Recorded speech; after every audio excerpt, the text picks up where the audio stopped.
Setelah melalui pemilihan yang cukup alot, akhirnya Mas Agus Mohammed Isnaini K.F. terpilih sebagai Ketua Asosiasi Pelaku Pariwisata Indonesia, ASPI, DPD Sumatera Selatan, Sumsel, periode 2022 sampai 2026.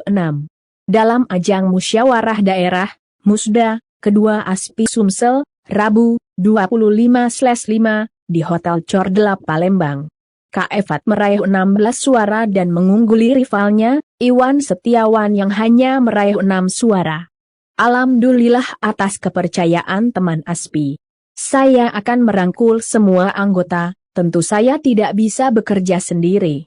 Selanjutnya kami akan segera melakukan konsolidasi dan membuat program kerja. Yang pasti visi saya bangga, tumbuh dan berkembang, jelas KF.